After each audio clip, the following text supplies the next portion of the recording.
Adresse à la nation du président de la République par intérim, professeur Djankounda Traoré, à l'occasion du Nouvel An, la reconquête du nord du Mali, l'union sacrée entre tous les Maliens sont là quelques points clés du message présidentiel. 2013, c'est dans moins de 5 heures, à quelques heures du Nouvel An. Comment les Bamakois comptent-ils passer cette soirée?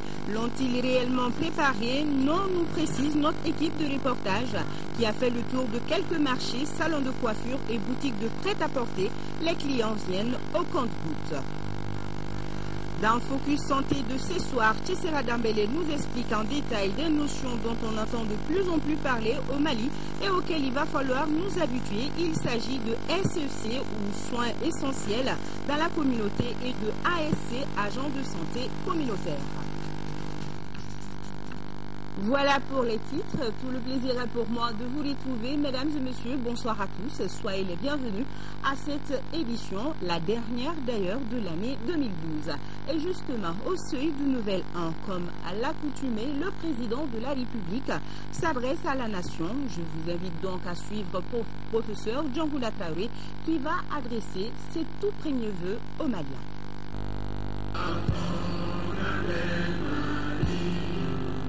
Pour ta prospérité, fidèle à ton destin, nous serons unis. Un peu une fois, pour vivre l'Afrique unie. Si l'ennemi détourne son nom, au-delà ou au-delà, debout sur les remparts, nous sommes désolés de mourir pour l'Afrique et pour toi, Mali. Notre drapeau sera liberté pour l'Afrique et pour toi, Mali. Notre combat sera l'unité pour Mali, notre vie. Les chanteries des oranges, les guerriers bleus de nos blancs. Mes chers compatriotes, frères africains, hôtes du Mali, au seuil du Nouvel An, je voudrais m'acquitter de l'agréable devoir de présenter mes vœux les meilleurs à chaque Malienne et à chaque Malien, à nos frères africains, aux hôtes du Mali et aux nombreux amis que compte notre pays de par le monde. L'aube d'une année est par excellence un moment de prière pour nous-mêmes, pour tous ceux qui nous sont chers, afin que se réalisent nos aspirations les plus ardentes à une vie toujours meilleure. C'est aussi et surtout à cette occasion qu'il nous est fait obligation de mettre en perspective la nouvelle année que l'on souhaite toujours meilleure pour nos familles, nos proches et notre pays tout entier. L'histoire retiendra 2012 comme une année de remise en cause et de certitudes ébranlées. Partout dans le monde, avec des crises économiques et financières, des crises de civilisation, des crises de société ou des crises de régime. En Afrique, les indicateurs restent préoccupants. Notre continent a encore faim et soif. On y meurt encore trop jeune. Et sa population, qui connaît une croissance sans précédent, vit en très grande majorité sous le seuil absolu de pauvreté. Pour le Mali, l'histoire retiendra que l'année 2012 fut une année noire, une année tragique, où l'existence même de notre pays a été fortement menacée. En effet, depuis mars 2012, notre patrie est coupée en deux. Les 2/3 de notre territoire national, constitués des régions de Kidal, de Gao, de Tombouctou et d'une partie de la région de Mopti, sont occupés par des irrédentistes, des terroristes, djihadistes et autres salafistes, se réclamant de l'islam, mais en réalité tenant d'un anti-islam intégriste et rétrograde, des narcotrafiquants et d'autres acteurs du crime organisé et transfrontalier. Ces obscurantistes sortis tout droit du Moyen-Âge occupent et souillent la terre de nos ancêtres. Ils heurtent notre conscience nationale, humilient nos populations, violent nos femmes, s'attaquent à notre culture millénaire et jettent sur les routes de l'exode femmes, enfants, jeunes et vieux dans le cadre de la mise en œuvre de leur projet. Ce projet démoniaque qui est en train de naître sous nos yeux est en réalité un projet criminel et tentaculaire. Il n'est ni pour le musulman, ni contre le chrétien. Il est hors de toute foi et hors de toute loi. Il n'a qu'une religion, l'argent et la luxure. Une doctrine, la terreur. Un terreau, la misère et le mal développement. Il n'est rien d'autre qu'une aventure criminelle. Criminelle pour l'homme, criminelle pour tout homme, où qu'il soit, au Mali ou au Sahel aujourd'hui, dans le reste du monde demain. Il est vrai que c'est le Mali qui est aujourd'hui le théâtre tragique d'une telle aventure. Et ce n'est pas à notre gloire que ce pays soit devenu un entrepôt d'otages et un sanctuaire pour les barons de la drogue à cause de nos propres erreurs d'appréciation et de notre manque d'anticipation.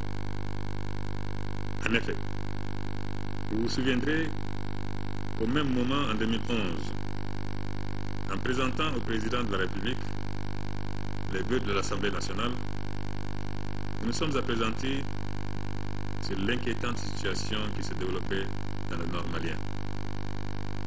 Une mission parlementaire dépêchée par mes soins, qui rentrait de notre septentrion, avait justement mis le doigt sur la plaie mal refermée d'une énième rébellion renforcée par le chaos libyen et portant en embuscade les forces du narcoterrorisme. Car il faut le dire, ce sont des Maliens qui, au nom de revendications injustifiables, par une rébellion armée et en dépit des sacrifices énormes consentis par l'État depuis 1991 pour les régions du Nord, ont tenté de détruire le Mali. Ce sont des Maliens qui ont attaqué le Mali dans ses frontières internationalement reconnues. Et ce sont des Maliens qui portent à Aguelok la responsabilité du massacre atroce de plusieurs dizaines de nos soldats. Mes chers compatriotes, cette situation nous interpelle collectivement et individuellement. Elle nous commande de résister au démon de la tentation et de la division. Elle nous commande de nous donner la main dans le pardon des offenses et avec la certitude absolue qu'unis, il n'est pas de montagne que nous ne puissions déplacer. Je sais que nous sommes capables de tout cela.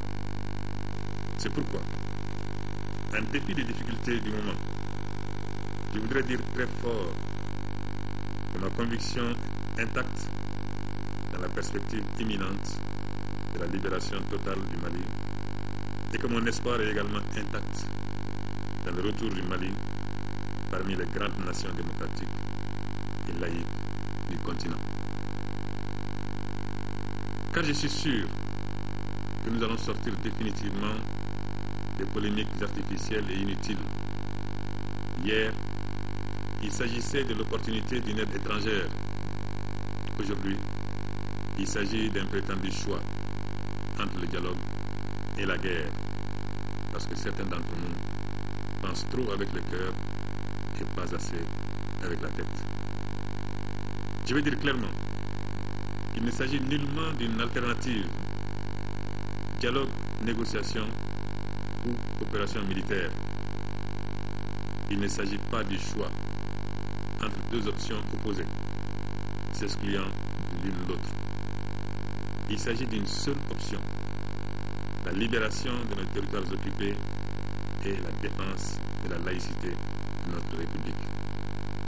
Cette option unique comprend deux volets, aussi nécessaires et aussi incontournables l'un que l'autre. Le dialogue et la négociation avec nos compatriotes du MNLA et d'Ansardine qui renoncent à toute idée d'indépendance, d'autonomie ou de charia. La guerre aux terroristes, narcotrafiquants, aux crimes organisés et à tous ceux qui veulent porter atteinte à notre intégrité territoriale, à la laïcité de la République et qui constituent une menace pour la paix et la sécurité en Afrique et dans le monde. Nous avons fait une offre de dialogue à l'ensemble de nos compatriotes qui ont cru devoir s'exprimer par la voie des armes au lieu de s'asseoir autour d'une table de négociation pour poser leurs problèmes. À ce jour, cette offre de dialogue reste intacte. Nous sommes prêts à engager un dialogue honnête et sincère dès que les préalables en seront réalisés. Je les engage à saisir cette opportunité et cette main tendue avant qu'il ne soit trop tard. Mes chers compatriotes, le président Blaise Compaoré du Burkina Faso conduit avec persévérance la médiation sous-régionale en vue de réaliser justement les conditions de ce dialogue. Dans les jours à venir, nous allons mettre en place la Commission nationale aux négociations qui mènera ce dialogue, bien entendu, en relation avec la médiation de la CEDEAO et tous les facilitateurs éventuels. C'est le lieu d'exprimer au président Compaoré notre profonde gratitude pour son investissement constant et de qualité. Depuis le déclenchement de la crise au Mali, les présidents en exercice de l'Union africaine et de la CEDEAO, respectivement, le président Yahi Boni du Bénin et le président Alassane Ouattara de la Côte d'Ivoire, n'ont ménagé ni leur personne ni leurs ressources pour être aux côtés de notre peuple en détresse. Qu'ils soient remerciés pour leur solidarité et leur sollicitude permanente à l'endroit du peuple malien. Mes chers compatriotes, chers frères africains, chers hôtes du Mali, dans cette crise majeure, le Mali enregistre non seulement le soutien actif de la CEDEAO, de l'Union africaine, mais aussi ceux de l'Union européenne, des Nations unies, de la France, des États-Unis d'Amérique, de la Chine, de la Russie et de nombreux autres partenaires bilatéraux et multilatéraux. C'est ainsi que ces derniers mois, à notre propre initiative et à celle de la CEDEAO, de l'Union africaine, des Nations unies et d'autres partenaires, de nombreuses et importantes rencontres ont été consacrées à la situation dans notre pays. Le Conseil de sécurité des Nations unies a adopté le 11 octobre 2012 la résolution 2071 sur le chapitre 7 qui autorise le secrétaire général des Nations unies à donner suite à la demande des autorités maliennes pour le déploiement d'une force militaire internationale dédiée à la reconquête des régions occupées du Nord aux côtés de nos forces armées et de sécurité. Dans le prolongement de la résolution 2071, s'est tenue ici même en novembre dernier la 11e réunion extraordinaire des chefs d'état-major de la CEDEAO, élargie aux experts militaires de la force en attente de l'Union africaine, des Nations unies et des pays partenaires. Cette réunion de haut niveau a élaboré un concept d'opération harmonisée, le CONOPS, qui fixe les axes stratégiques de l'intervention militaire dans notre pays. Enfin, la résolution 2085 du Conseil de sécurité des Nations Unies autorisant le déploiement des forces militaires internationales au Mali fournit la légalité dont certains de nos amis avaient besoin pour aider notre pays à se libérer. Mes chers compatriotes, nous aurions souhaité que le processus conduisant à la libération des régions occupées fût plus court. Nous aurions souhaité que le martyre de nos populations fût le plus bref possible. Mais la guerre légitime, légale, rapide et propre que nous voulons mener avec l'appui de la communauté internationale requiert davantage de temps pour régler tous les détails techniques, stratégiques et politico-juridiques. Cependant, je puis vous assurer d'une chose, c'est que le Mali n'attendra pas des mois, comme certains semblent le préconiser. Nous n'attendrons pas que le cancer fasse des métastases dans tout le corps. La guerre contre les terroristes se fera plus tôt qu'on ne le pense. Et l'armée malienne y jouera les premiers rôles.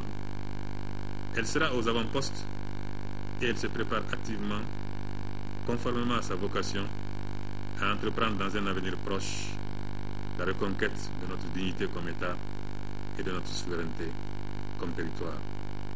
Telle est sa mission historique. Elle ne s'y déroulera pas. Mes chers compatriotes, la transition a pour mission de mettre un terme à l'occupation illicite d'une partie de notre territoire national. Je n'ai aucun doute sur notre volonté commune et notre détermination inébranlable à atteindre cet objectif, parce qu'il est juste, parce qu'il est légitime et parce qu'il est noble.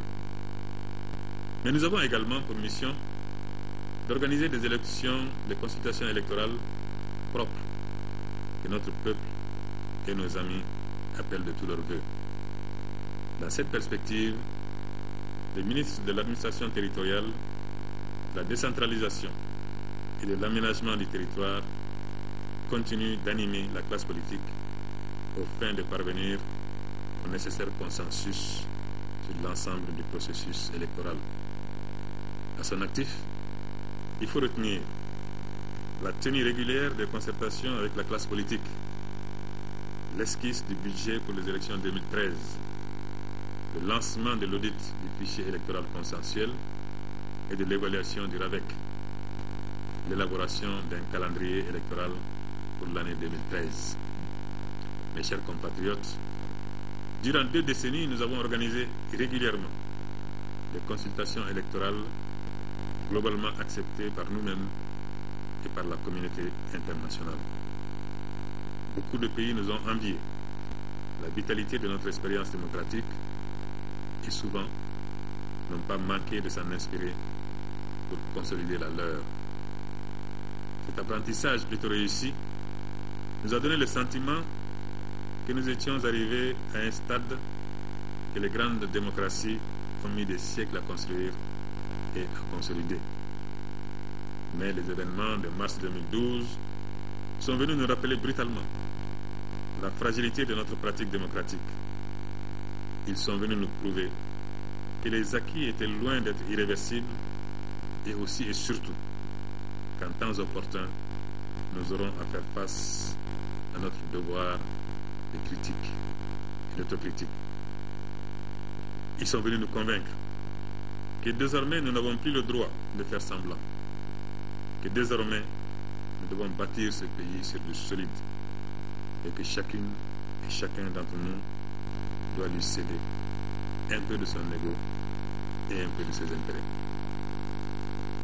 La transition préparera minutieusement les élections parce qu'elle est consciente, comme chacune et chacun d'entre vous, de l'apport de la démocratie dans la création des espaces de liberté et la libération des énergies créatrices pour trouver des réponses à la demande sociale et à la dynamique d'un développement qui change la vie des citoyens. La transition préparera minutieusement ces élections parce qu'elle est consciente que pour notre nation éprouvée, il faut un pouvoir fort de la légitimité populaire et disposant de plus de temps pour relever les défis qui seront nombreux. Pour ma part, je souhaite que nous tirions tous les enseignements de nos échecs collectifs afin que ces élections soient l'occasion de recoller définitivement au train de la communauté des démocraties. Ces élections doivent donner à notre peuple l'occasion de s'exprimer librement, de se réconcilier avec lui-même et avec les autres. Elles devront également marquer le retour intégral de coopération bilatérale et multilatérale et celui des investisseurs. La gestion intelligente des défis liés à l'organisation des futurs scrutins et surtout leur réussite seront révélatrices de notre détermination à tourner définitivement la page de la crise et à doter notre pays d'institutions stables. Mes chers compatriotes, dans les jours à venir, fort de la synthèse des consultations antérieures ainsi que des avis de nos partenaires, le Premier ministre fera devant l'Assemblée nationale une déclaration articulée autour des deux principaux axes de la mission de la transition sous forme d'une feuille de route. Cette feuille de route tant attendue de tous et qui ne peut plus attendre. Outre ces deux missions majeures, le gouvernement de transition travaillera à assurer aux citoyens les services qu'ils sont en droit d'attendre de lui. Il sera particulièrement attentif à la situation alimentaire des populations déplacées et vulnérables. Il veillera également à reconstituer le stock national de sécurité, dont le niveau a atteint la cote d'alerte à cause des pillages de ces magasins dans les régions sous occupation. Le ralentissement de l'activité économique depuis 8 à 9 mois est une réalité. Toutefois, le gouvernement a pris des mesures courageuses de stabilisation du cadre macroéconomique pour maintenir les dépenses à un niveau compatible avec les recettes de trésorerie. C'est ce qui permet aujourd'hui à l'État malien de rester encore debout, à la grande surprise de beaucoup d'observateurs. Le gouvernement œuvrera à relancer la coopération économique et financière avec les partenaires techniques et financiers, de même qu'il prendra des initiatives nécessaires pour instaurer un dialogue permanent et fécond avec tous nos partenaires. Certes, les impatiences et les insatisfactions se manifesteront ici et là. Les conflits sociaux ne pourront être évités, mais à chaque fois, nous privilégierons le dialogue et la concertation pour trouver les meilleures solutions possibles aux revendications qui, pour être légitimes, n'en devront pas moins rester dans les limites de ce qui est raisonnablement supportable et ne compromet pas les objectifs de la transition. Je souhaite que chaque Malienne et chaque Malien garde constamment à l'esprit le contexte de crise politico-sécuritaire que nous vivons et qui est synonyme de raréfaction des ressources de l'État.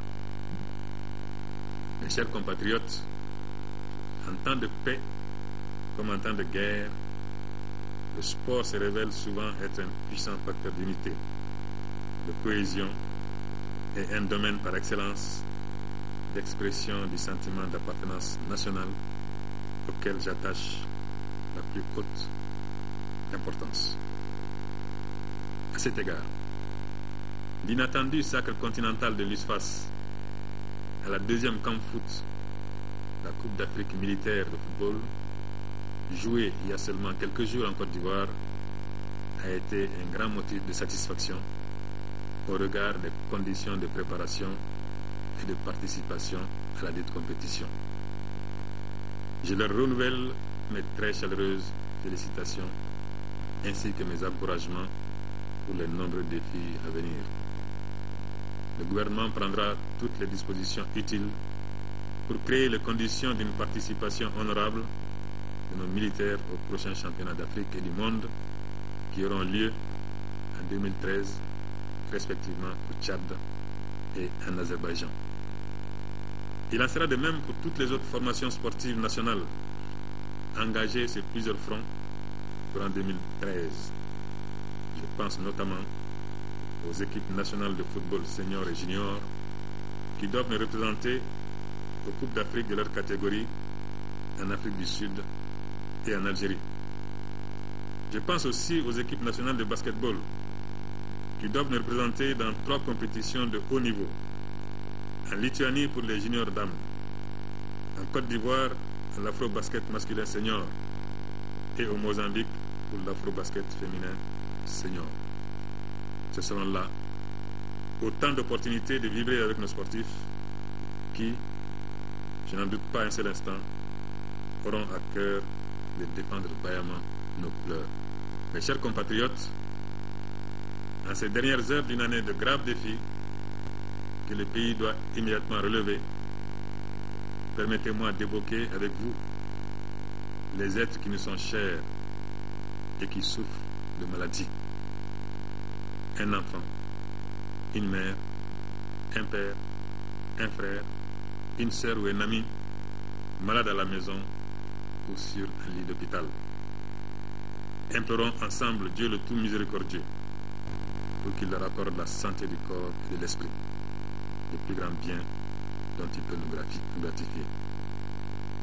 Et si quelques-uns d'entre nous échappent aux privations, et si nous sommes encore et heureusement une nation solidaire, nombre de familles connaissent encore hélas l'épreuve de la faim et du manque. Prions ensemble pour qu'il ne manque de pain sur aucune table. Puisse 2013 donner plus de satisfaction à ceux de nos enfants qui vivent les affres du chômage et qui ne demandent qu'à servir leur pays en s'épanouissant eux-mêmes. J'ai en ce moment une pensée particulière pour notre jeunesse qui s'apprête à célébrer la fin d'une année éprouvante à tous égards et le début d'une autre qui sera forcément meilleure. Cette jeunesse qui représente le bien le plus précieux de nos familles et de notre nation. Je lui recommande cependant la prudence sur les routes ce soir. Qu'elle sache également qu'elle est une jeunesse d'un pays en guerre avec un devoir de recueillement sur les souffrances des victimes directes de cette guerre. Enfin, je ne saurais vous oublier, justement, vous les victimes directes de cette guerre, vous les communautés de Tombouctou, Diré, Niafunke, Gundam, Kidal, Tessalit, Aguelok, Abebara, Gao, Bourem, Ansongo, Menaka, Douanza. Sachez que nous sommes toujours avec vous. Sachez que nous ne baisserons jamais les bras. Sachez que la fin de votre calvaire est proche. L'année 2013, que nous nous apprêtons à célébrer dans la communion, sera la vôtre. Parce que personne n'empêchera le retour du Grand Mali, personne ne le divisera et personne ne le trahira longtemps. Notre situation actuelle est loin d'être une fatalité. Elle est difficile, certes, mais ensemble, nous pouvons transformer cette épreuve en une formidable opportunité pour un nouveau départ. Notre potentiel est affecté, mais pas anéanti. Notre morale est atteint, mais nous disposons encore de ressorts insoupçonnés qui nous permettront de rebondir encore et de rebondir toujours. Il faut y croire. Rien de grand, ni de beau et de durable ne se construit dans la facilité. La vie elle-même n'est-elle pas une succession d'épreuves? Les historiens modernes et les traditionalistes qui ont écrit l'histoire de nos glorieux empires et royaumes ne disaient-ils pas: le Mali peut trébucher, mais le Mali ne tombe jamais. Ce Mali éternel survivra à toutes les épreuves. Chaque Malienne et chaque Malien doit se convaincre qu'il a un devoir vis-à-vis de ce grand pays. Nous parcourrons jusqu'au bout notre chemin de croix sans faiblir et le regard haut, parce que nous savons qu'au bout, il y a la victoire. Dans quelques mois, je vous le dis, la tragédie que nous vivons en ce moment ne sera plus évoquée qu'au passé. Elle appartiendra au souvenir et notre pays aura repris sa marche inexorable vers son destin. Mes chers compatriotes, frères africains, hôtes du Mali, je vous renouvelle mes vœux d'une bonne et heureuse année.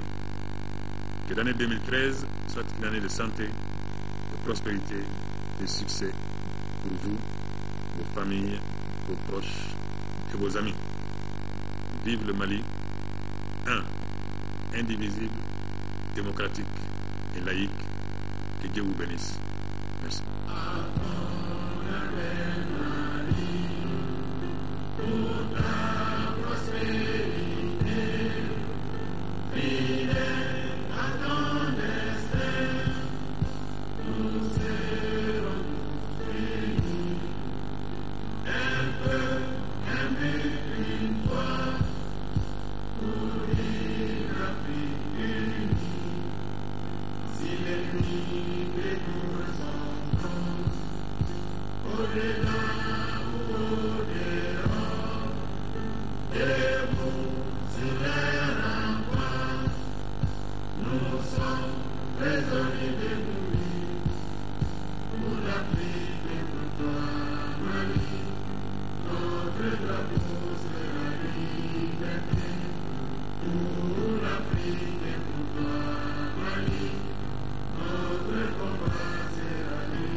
Voilà, c'était là l'adresse à la nation du président de la République par intérim, professeur Djankou Traoré, à l'occasion du nouvel an, message qui avait comme ossature la reconquête du nord du Mali ainsi que l'union sacrée entre tous les Maliens. Il est 20h passé de 30 minutes. Nous sommes à quelques heures du nouvel an. D'habitude, le réveillon est synonyme de réjouissance, mais pas cette année. Notre équipe de reportage a fait le tour de la capitale. Elle s'est rendue dans quelques salons de coiffure et boutiques de prêt-à-porter. L'affluence tant attendue n'est pas au rendez-vous. Et pour cause, la crise que traverse actuellement le pays. Moussa Fani. La fête de fin d'année est célébrée différemment. Les marchés, les salons de coiffure sont pris d'assaut par les derniers préparatifs de la fête. Ici, nous sommes au grand marché de Bamako. Pour les vendeurs de prêt-à-porter et de chaussures, l'ambiance du marché de cette année est différente de celle des années précédentes. Pour ces derniers, cela est dû à la crise socio-économique que connaît notre pays. Les clients mangent comme les douaniers.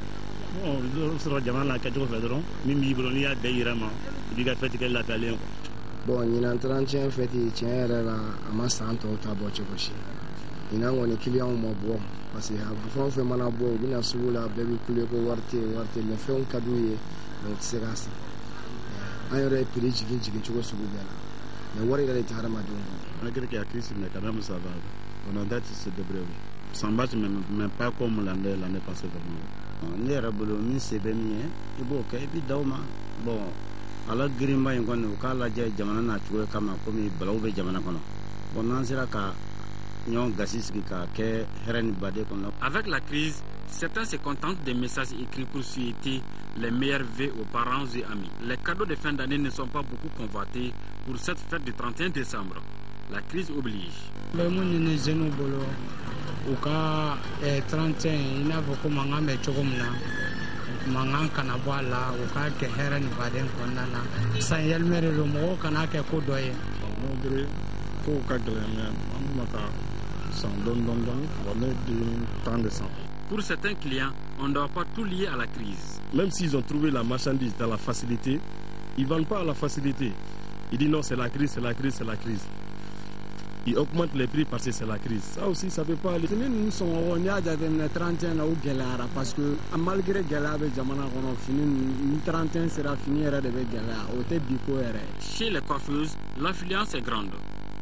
Les clientes attendent toujours les dernières minutes. Mais les coiffeuses espèrent aussi sur les dernières heures avant la fête pour les servir. Même s'il n'y a pas beaucoup d'événements à cause de la crise là, mais on doit se rendre belle. Si le plat de poulet est le plus sollicité, il est généralement accompagné par la pomme de terre. Ici, nous sommes au marché de Niamakoro. Le kilogramme de la pomme de terre se vend à 500 francs CFA. Selon les vendeuses, l'affluence n'est pas grande.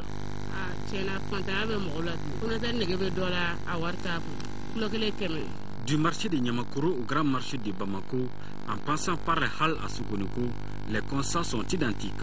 La cherté des produits est relative à la crise actuelle du pays. Même s'il n'y en a pas assez d'achats, les marchés sont bien animés. Bonne fête de Saint-Sylvestre à toutes et à tous. Merci Moussa Fani. Toujours en parlant des fêtes de fin d'année, nous allons avoir sur ce plateau Amadou Kodjo. Il va nous parler de la soirée spéciale organisée par l'ORTM en lieu et place du traditionnel Public Show. Ça se passera ici dans nos studios. On le retrouve en fin de journal pour les détails.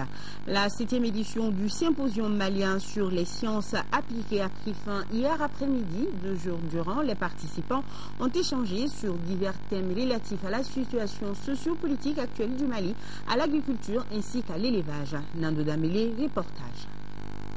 Véritable cadre du donner et du recevoir, la 7e édition du symposium malien sur les sciences appliquées a traité des thèmes reflétant la situation actuelle de notre pays. Les échanges ont été marqués par des conférences, débats et des ateliers sur l'agriculture et l'élevage. Le thème central de cette édition, à savoir contribution des sciences appliquées à la situation des crises au Mali plus qu'un sujet d'actualité, a permis aux participants d'examiner un goulot d'étranglement de la vie socio-politique de notre pays depuis plus de 10 mois. Je note que les 2 journées concernent le plus grand nombre de Maliens. Je crois, comme ça c'est une organisation scientifique, mais les 2 thèmes vraiment concernent le plus grand nombre de Maliens. Un thème sur la crise du Nord, un thème sur l'agriculture et l'élevage. Je pense qu'on ne peut pas mieux couvrir les besoins des Maliens. Rappelons que la 7e édition du symposium malien a notamment souffert de l'absence des participants étrangers. La mairie du district de Bamako a remis ce matin une enveloppe symbolique aux déplacés de la capitale des Trois Caïmans. La cérémonie de remise a été faite à la Cité des Enfants, un véritable moment de retrouvailles entre les déplacés qui sont venus nombreux prendre part à la fête. Modibo Mariko nous raconte. Le district de Bamako, depuis le début de la crise qui traverse notre pays, accueille tous les jours des déplacés. Ces Maliens confrontés à des difficultés de divers ordres. Il s'agit ainsi pour les conseils des districts, à travers cette enveloppe symbolique, de soulager la souffrance de ces nombreux déplacés, surtout en ces jours de fête. Nous avons plus de 30 000 déplacés des régions nord présentement à Bamako. Ce qui fait que les gens sont confrontés à diverses sortes de problèmes. Nous avons pensé qu'il faille nécessairement vis-à-vis de nos sœurs, de nos frères qui sont dans ces conditions, qu'ils comprennent qu'ils ne sont pas oubliés, particulièrement par la ville de Bamako qui les accueille, dans les 6 communes de Bamako, et voir dans quelle mesure on peut marquer un élan de solidarité vis-à-vis d'eux, afin de leur permettre de passer une très bonne fête de fin d'année. Un geste qui tombe à pic selon les porte-parole des déplacés, car si l'on en croit ses propos, les 30 000 déplacés de la capitale avaient du mal à joindre les deux bouts. En plus de votre soutien, en plus de votre encouragement, vous ajoutez à notre crème du lait. Nous sommes réunis pour vous dire merci. Qu'Allah le Tout-Puissant, dans sa miséricorde, aide le Mali à recouvrer son unité, son intégrité territoriale et sa laïcité qui lui imprime son statut de grande nation. Le maire du district a rassuré que d'autres actions plus conséquentes suivront dans le premier trimestre de 2013, cette fois-ci avec les partenaires de la mairie et de toutes les collectivités du Mali. Direction la 5e région avec la tenue vendredi dernier de la 3e session ordinaire de l'Assemblée consulaire de la Chambre régionale d'agriculture de Mopti. À l'ordre du jour, l'état d'exécution des activités, le budget 2011 et les perspectives de 2013. Compte rendu Aminata Touri.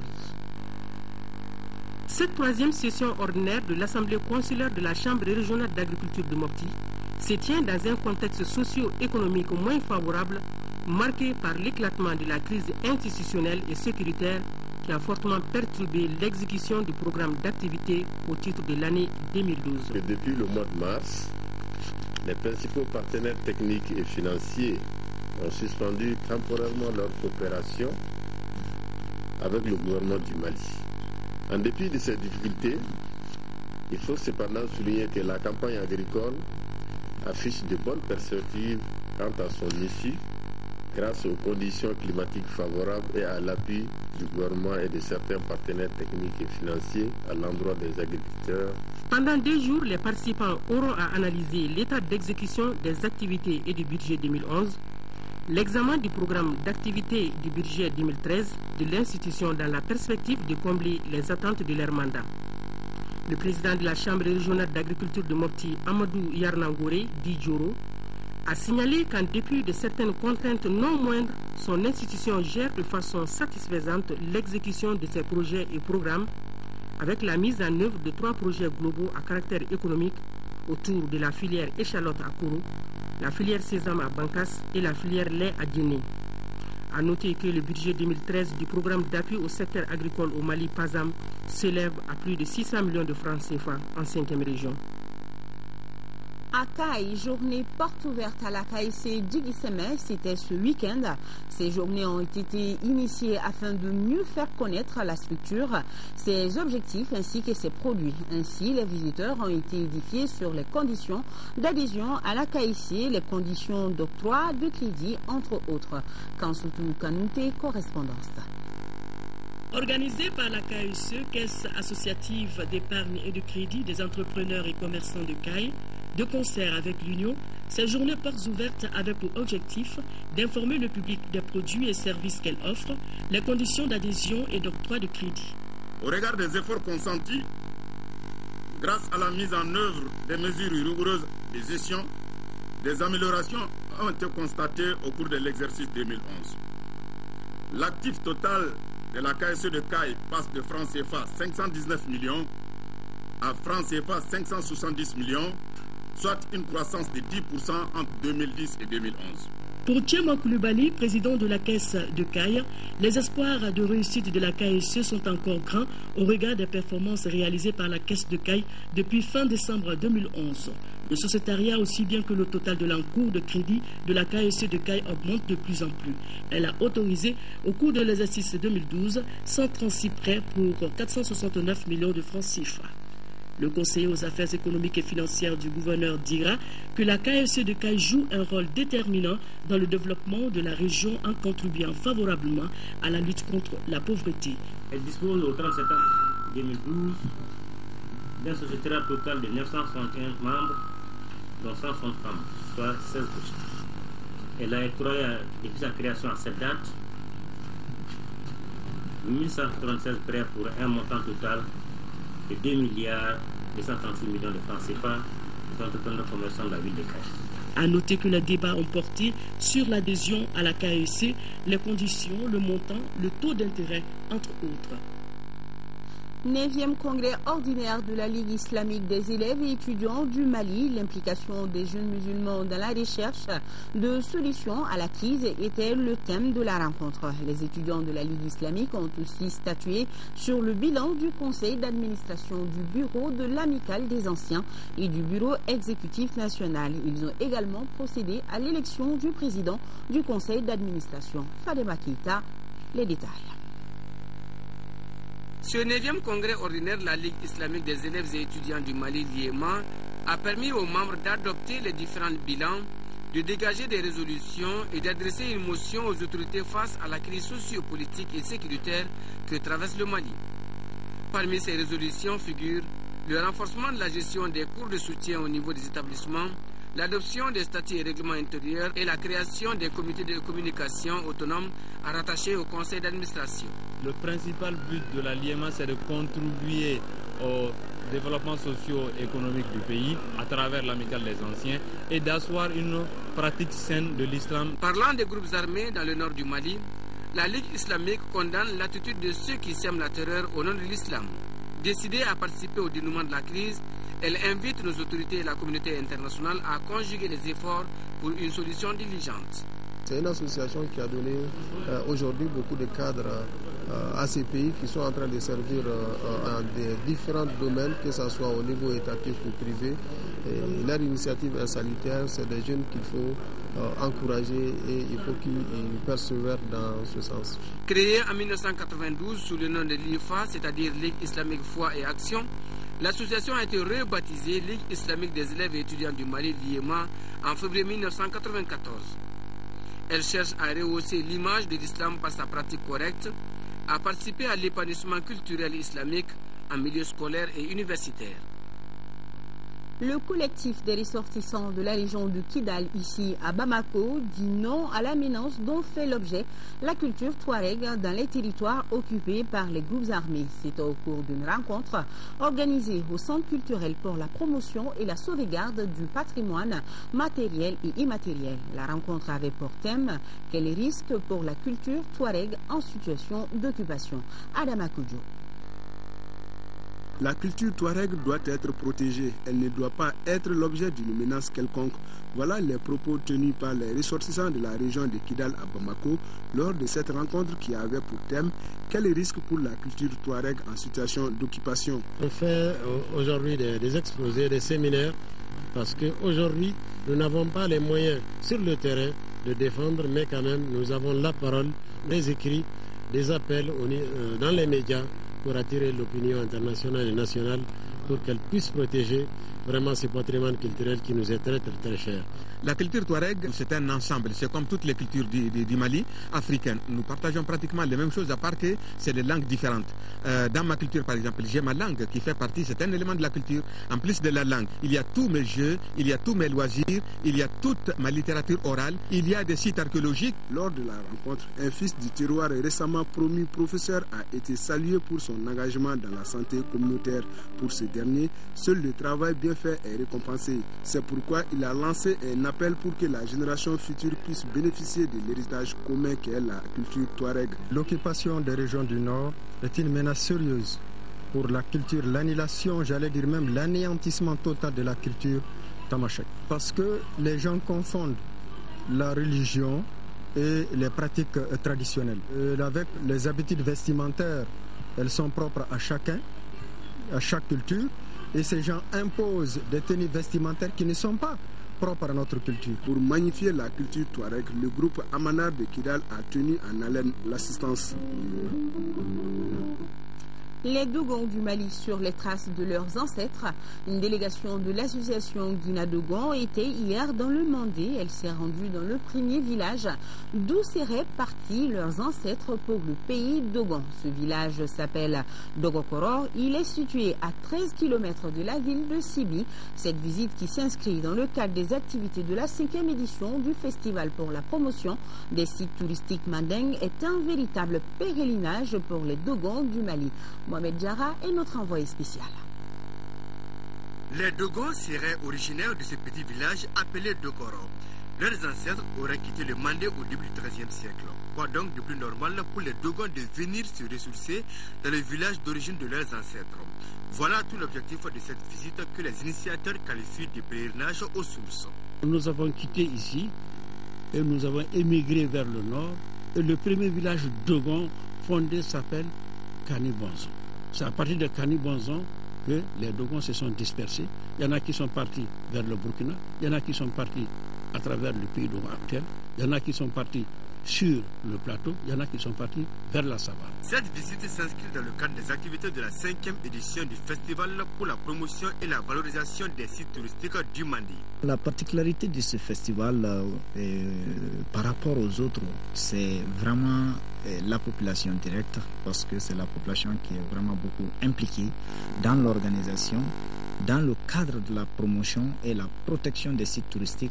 La délégation a aussi découvert d'autres sites culturels. Il s'agit par exemple de la case sacrée de Kenyuru, située aux confins du Mandé dans un décor pittoresque. Selon les estimations faites par les notables du village, cette case aurait été construite il y a plus de 500 ans par Diola Keita. Les gens viennent se recueillir devant la case sacrée en vue de trouver solution à leurs problèmes. Une fois leurs problèmes résolus, les personnes concernées doivent faire des offrandes en guise de récompense. En définitive, les initiateurs du festival veulent jouer leur rôle dans la promotion du tourisme national. Ils semblent être sur la bonne lancée, en témoignant de la forte présence des touristes. C'est très intéressant. Les gens sont venus nous voir, sont intéressés de nous rencontrer, sont aussi très intéressés de partager leur culture avec nous, leur histoire.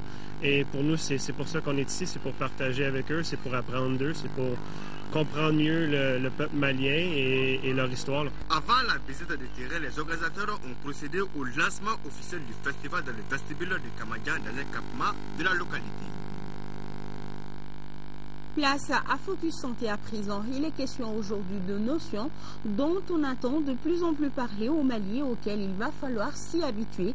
Il s'agit de SSE ou soins essentiels dans la communauté et d'ASE, agents de santé communautaire. Il s'agit en réalité d'une approche appliquée au Mali depuis 2011 et qui vise à rapprocher les enfants des soins de santé et par la même occasion réduire considérablement la mortalité infantile très élevée chez nous. Et pour l'application de l'approche sur le terrain, il faut un agent de santé communautaire appelé ASE. Tchessira Dameli.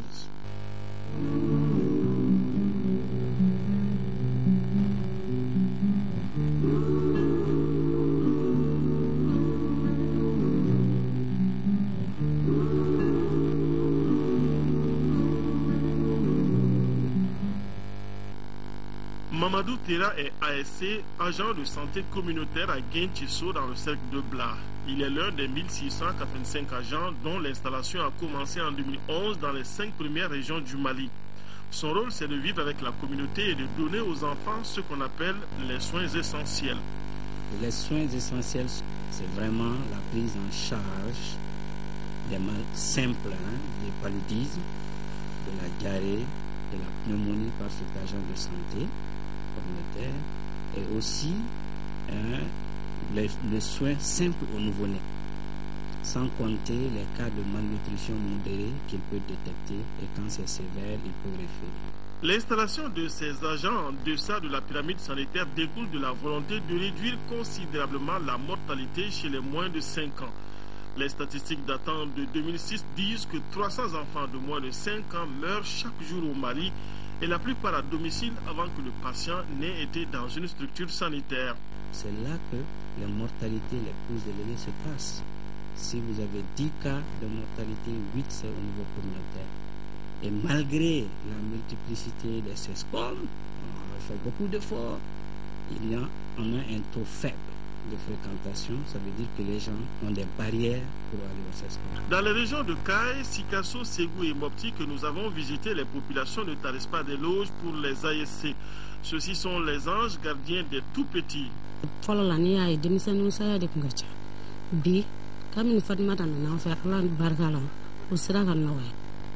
Il y avait plus de décès d'enfants. Depuis que Fatmata est venue, la situation s'est améliorée. Quand un enfant tombait malade, il fallait payer le transport Singuéné, ce qui n'est plus le cas. Nous avons un agent de santé disponible, il consulte l'enfant et donne le traitement adapté. Elle nous a conseillé de ne pas laisser nos enfants s'amuser avec les eaux souillées, celles-ci peuvent donner le choléra. Grâce aux causeries, nous protégeons plus nos enfants et assainissons tout le temps les abords des pluies. Et les chiffres que nous avons actuellement nous ont démontré que de leur installation à maintenant, ces ASC ont pris en charge près de 30 000 cas de paludisme et conformés dans 90% des cas par le test de diagnostic rapide. Près de 16 000 cas de diarrhée, près de 20 000 cas d'IRA. L'IRA, ce sont les infections respiratoires aiguës et à peu près 8 000 à 10 000 cas de malnutrition. Si les ASC n'étaient pas là, peut-être que par chance, seulement la moitié de ces 20%-là aurait la chance d'aller dans les SESCOM. L'accompagnement de l'UNICEF au SEC est conséquent, mais il n'ira pas visiblement au-delà d'une année. C'est pourquoi la réflexion a été lancée sur la pérennisation de l'approche. Communautés villageoises, collectivités et associations de santé communautaire cherchent, s'ils ne l'ont pas encore fait, à définir qui devra faire quoi. Nous voyons le schéma suivant, c'est que les communautés elles-mêmes qui ont le bénéfice des ASC qui sont présents dans les villages vont mettre la main à la poche à un niveau que eux-mêmes vont définir. Ensuite, ça va être les élus, les collectivités qui ont des budgets pour ce faire. À comparer les sites secs, certains villages en ont fait plus pour leurs ASC. Et si tout le monde s'accorde qu'il faut pérenniser l'approche, ce n'est pas partout que l'on est avancé dans l'adoption de mesures accompagnatrices.